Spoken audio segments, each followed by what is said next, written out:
Bună, dragilor, și bine ați venit la o nouă citire. De această dată vreau să văd ce mesaj are tarotul pentru tine, pentru casă, în curând, în viitor, ce nu știi pe neașteptate și ce o să te mire. Hai să vedem așadar mesaje pentru tine. Îți mulțumesc pentru că mă urmărești, îți mulțumesc pentru că mi ești alături. Te invit cu drag și pe Destiny, platforma pe care îți poți întâlni sufletul pereche. Ai link în primul comentariu. Hai să vedem așadar mesaje, ce trebuie să știi pentru tine, pentru casă, în curând, în viitor, ce nu știi pe neașteptate și ce o să te mire.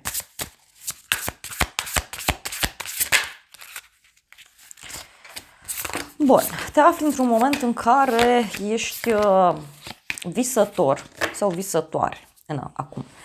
2 de bâte, lumea, 8 de cupe. Deci, uite, ești într-un moment în care vrei să dai la spate o luptă, vrei să dai la spate ceva ce cândva a funcționat, iar în acest moment eu văd că te afli într-o perioadă de împlinire, de bucurie. Unii poate vă faceți niște planuri pentru un drum lung, poate pentru alții este și despre a călători undeva important, dar este și despre niște strategii, niște proiecte, niște planuri, dar cumva care ele sunt pe un termen mai lung. Pentru unii văd foarte clar aici ideea de a pleca, ideea de a-ți vedea puțin de sufletul tău, dar este și o perioadă de așteptare, văd eu. E ca și cum îți faci niște planuri aici, repet, pe un termen mai lung, dar pentru alții văd faptul că vă simțiți împliniți, da? Vă simțiți pe drumul vostru. În alte cazuri simt că sunteți într-o perioadă de transformare, într-o perioadă în care închideți anumite etape în viața voastră și vă deschideți spre altceva. Bun, apoi avem 7 de cupe pentru tine. 7 de cupe înseamnă și niște oportunități care apar. Este o perioadă în care poate tu visezi cu ochii deschiși, este și o perioadă în care, bineînțeles, apar tot felul de lucruri bune în viața ta, doar că ți se cere să rămâi puțin cu picioarele pe pământ, pentru că e posibil ca anumite lucruri să fie reale, iar anumite lucruri să nu ajungă în realitate. Hai să vedem, 7 de cupe. Mai simt aici că e ca și cum ai mai multe opțiuni. 9 de monede, uite, poate să fie și o împlinire din punct de vedere financiar. E ca și cum lucrurile se desfășoară mult mai bine în viața ta față de cum ți-ai imaginat.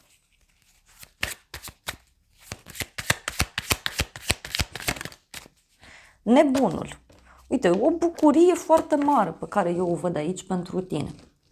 Și foarte mult curaj pe care îl ai. Poate să fie și o veste bună legată de bani, poate e o veste bună legată de ideea de stabilitate. Dar văd aici și un moment în care simți nevoia să faci ceva nou, simți nevoia să dai dovadă de mult curaj. Și avem valetul de spade, 2 de spade. Deci te interesezi de ceva, doar că la fel e ca și cum ții lucrurile pentru tine. Ești într-o perioadă în care ești foarte curios sau curioasă să experimentezi lucruri noi. Dar din nou eu văd succesul. Succesul care e în fața ta, doar că ți se cere să mai lași puțin trecutul în urmă sau un anumit eșec. Pentru casa ta avem steaua, o legătură cu zodia Vărsător, dar și ceva nou. Fie îți cumperi ceva nou pentru casă, poate un electrocasnic, poate pentru unii steaua asta înseamnă și o dorință mare pe care o ai în legătură cu ideea de casă, familie, un teren. Mai văd, bineînțeles, și un nou membru în familie care poate să apară. Dar pentru alții, ce văd aici foarte clar, e ca o renovare, e ca o noutate plăcută, da? care mi se arată pentru casa ta. E ca un vis care devine realitate. Hai să vedem pentru casa ta. Roata destinului, deci văd un noroc foarte mare pe care tu îl ai în acest moment și are legătură cu ideea de casă, familie, stabilitate. E ceva ce se rezolvă foarte rapid și uite, parcă are legătură și cu banii. Mai vreau o carte. Luna, o legătură cu zodia Pești. Luna aici pentru casa ta poate să reprezinte și un moment în care o situație confuză, ciudată, se schimbă. Apare acea lumină de la capătul tunelului. Poate să fie și un noroc pe care îl ai printr-o femeie din viața ta. Sau printr-o provocare care fie are legătură cu faptul că nu te simți bine în spațiul în care stai. Poate e ceva întunecat, poate e ceva vechi, poate e ceva agitat, aglomerat. Mai vreau o carte. Diavolul, cavalerul de monede, o conexiune cu un Capricorn. O dovadă pe care cineva ți-o oferă.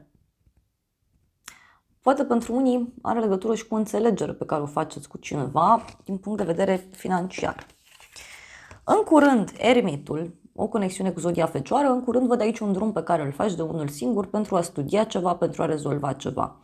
De asemenea, mai văd și o legătură cu o persoană înțeleaptă, stabilă, sigură pe ea. Este vorba despre o persoană care e mai retrasă, este vorba despre o persoană mai izolată, care nu știe încotro se îndreaptă. Dar în alte cazuri simt aici că e un moment aici în care iei și o decizie înțeleaptă. Hai să vedem în curând cu eremitul ăsta. Avem așa, asul de cupe și marea preoteasă. În curând, uite, un secret pe care cineva ți-l spune. O veste bună care apare. Mai văd aici și ceva care ține de liniște și de pace.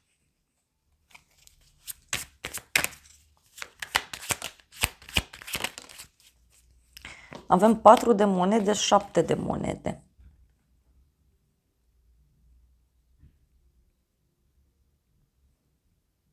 O discuție în secret pe care eu o văd. Dar uite, are legătură cu abundența, are legătură cu ideea de stabilitate, bani, o moștenire. Pentru unii poate să însemne și un moment de conștientizare în legătură cu așteptare, în dragoste. Sau într-o relație în general. Că uite, avem spânzuratul și cavalerul de cupe, 5 de spade. Parcă e cineva aici care tot amână un anumit lucru sau poate să fie vorba despre o persoană care suferă în dragoste sau partenerul, uite, poate avea o problemă și poți să afli de acest lucru. În viitor, 6 de cupe, un cadou așa frumos pe care îl primești. 6 de cupe înseamnă și o bucurie pentru sufletul tău, înseamnă și o întâlnire cu un copil sau cu un suflet pereche. Poate să însemne pentru unii și o rezolvare care îmi apare aici, în legătură cu ceva important pentru sufletul tău, însă mai văd și pe cineva din trecut care îți poate spune că îi este dor de tine, că vrea să vă întâlniți, că vrea să vă revedeți. Hai să vedem în viitor. Faetonul 10 de monede în viitor. O legătură cu zodia Rac avem aici. Dar văd și un succes, o bucurie care poate avea legătură cu o adunare de oameni. Un grup din care tu faci parte. Poate are legătură cu ideea de familie. Pentru unii. Și uite, avem împăratul. Deci o hotărâre, o veste bună. Și avem împlinire, bucurie. Deci dacă aștepți un răspuns, da? Poate legat de cineva din familie, acesta este pozitiv, iar cei care aveți copii puteți să aflați că aceștia au parte de o victorie, de o bucurie. Ce nu știi tu, pajul de monede, e cineva aici care studiază foarte bine o situație, este cineva care se concentrează foarte mult și pe ideea de bani, mai poate să însemne că nu știi ceva în legătură cu o persoană mai tânără sau o persoană care se concentrează pe partea materială a lucrurilor în mod special. Hai să vedem ce nu știi tu. 6 de monede, 8 de bâte. Uite, o bucurie, o realizare. Da? Cineva care studiază ceva, analizează. Și îți oferă o bucurie în acest sens.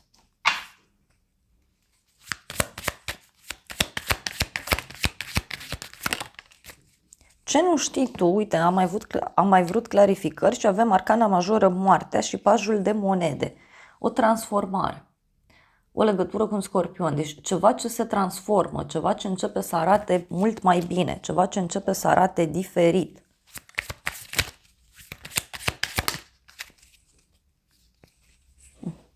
Cineva care, uite, a fost pus la pământ. Sau o persoană care se află la limită și atunci își dă seama că ceva e nevoie să facă. Ce nu știi tu? Un cadou, uite, o surpriză în dragoste, cineva care îți face o surpriză în dragoste.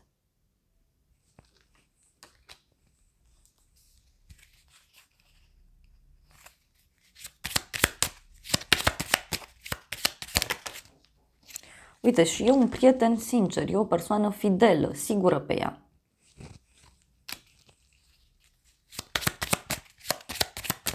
Un prieten care se informează în legătură cu ceva anume. Avem inamicul, furia și vizita.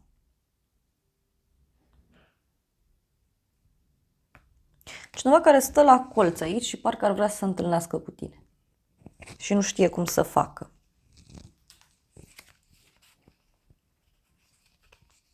Dar uite, pentru tine ca femeie e o surpriză foarte plăcută pe care urmează să o ai. Pe neașteptate, 7 de bâte, o persoană foarte curajoasă care vrea să-ți demonstreze un anumit lucru. De asemenea, pe neașteptate, văd aici și un personaj care ia atitudine, e ca un lider, e o persoană care îi organizează pe ceilalți, le demonstrează ceva anume. Hai să vedem, pe neașteptate. 5 de spade, oh, ce e asta? 5 de spade, 2 de bâte, 9 de spade. Pe neașteptate, cineva aici are o problemă, fie legată de un drum lung, fie legată de ideea de așteptare, străinătate. Cineva poate întâmpina aici niște blocaje.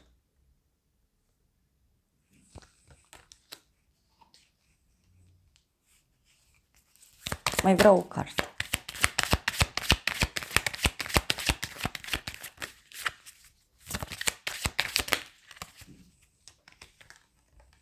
Regele de spade avem. O conexiune cu o zodie de aer, Gemeni, Balanță, Vărsător. Deci pe neașteptate e cineva aici care își face niște planuri, niște strategii. Este vorba despre o persoană care ia atitudine, poate, în această situație de compromis, de ceartă, de așteptare, de stres.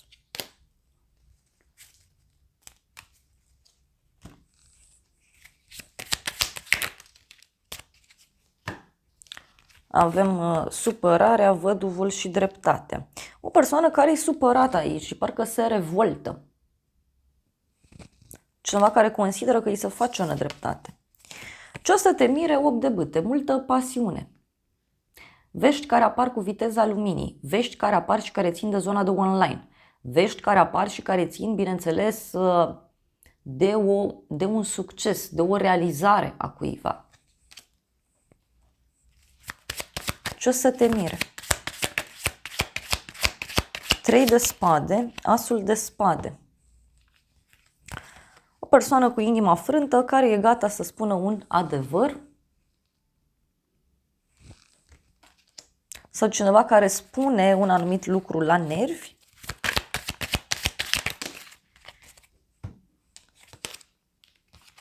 Uite, iar a apărut 7-le ăsta de cupe, steaua și regele de bâte. Eu cred că ce o să te mire are legătură cu dorința asta pe care o ai tu din punct de vedere personal. Și are legătură și cu aceste oportunități pe care le ai. Poate e ceva care se rezolvă mult mai repede decât îți imaginezi. Văd legătură cu următoarele semne zodiacale. Vărsător, berbec, leu, săgetător.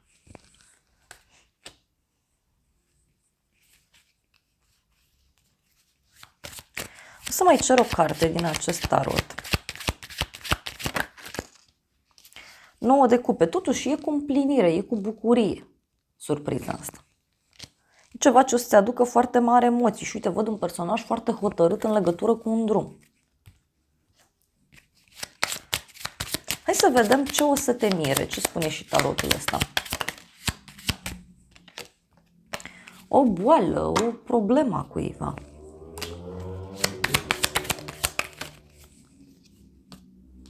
Speranță și încredere.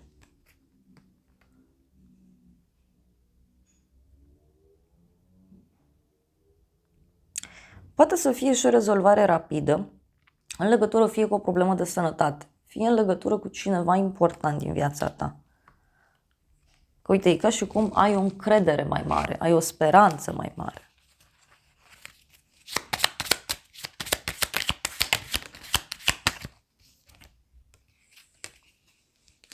Totuși e o bucurie neașteptată.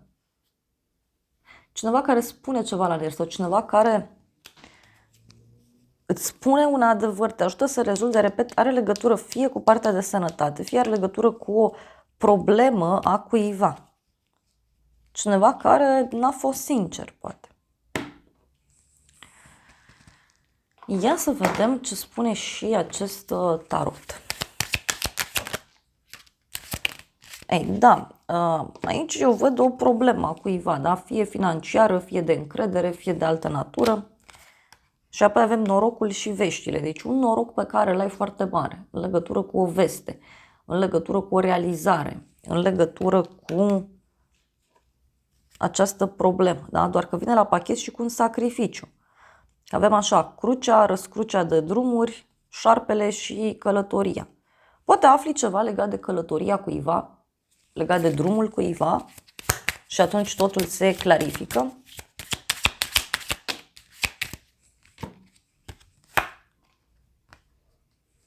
Dacă ești femeie, ca și cum îți conștientizezi puterea aici, sau toate lucrurile astea pur și simplu depind de forța ta.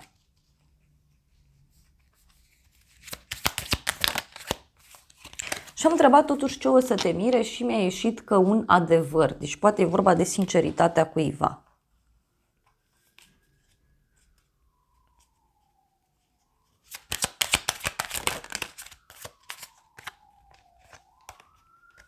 Și are legătură cu o relație, cu un contract, cu o înțelegere. Uite, din nou cheia. Și un secret aici. Hai să vedem în continuare ce spune și tarotul meu. Uite, din nou a ieșit problema asta, o problemă legată de un drum lung sau o problemă veche de sănătate. O problemă care, știu eu, se vindecă într-un timp mai lung.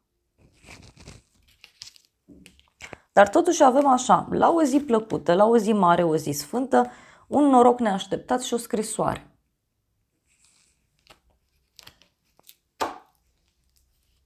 Și cineva, uite, care își arată dragostea sinceră față de tine.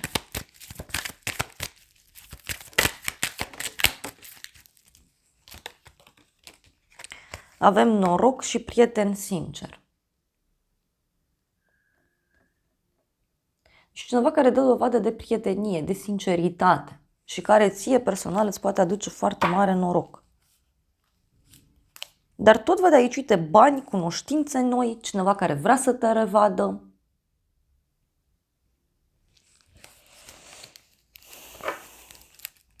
Eu așa cred că e și despre a rezolva ceva foarte veche aici.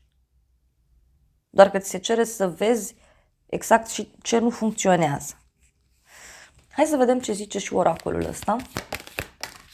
Ei, din nou se repetă mesajul ăsta, nu știu ce-i cu drumul ăsta, drum, călătorie, mutare, mașină, luptă pentru supraviețuire, putere. Și cineva care întâmpină o problemă la un drum. Și apoi avem așa, casă, oportunități, bani, noroc și abundență.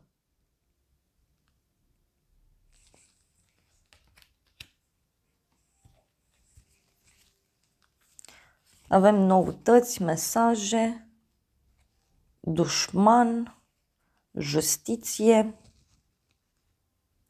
Poate aici, eu cred că e vorba de un blocaj care e de mult timp, repet. Și care, cu ajutorul acestui inamic, cu ajutorul acestui secret, cu ajutorul acestui aspect pe care îl afli, totul se rezolvă ca prin magie. Uite, pentru că mi-a apărut transformarea. Am întrebat ce-i cu lupta asta. Uite, avem un prieten. Alții, nu știu, poate aveți pe cineva care se tot luptă cu ceva anume.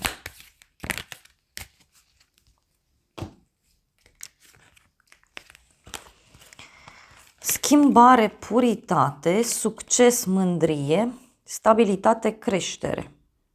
Da, deci este despre sinceritate. Deci sinceritatea asta sau persoana asta sinceră te poate ajuta mai mult decât îți imaginezi. Dragilor, acestea au fost previziunile de această dată. Eu vă mulțumesc pentru prezență, vă îmbrățișez cu drag, sper din suflet să vă fie de folos informațiile și să ne revedem cu bine și data viitoare. Eu vă doresc să aveți parte de o zi sau de o seară cât mai frumoasă.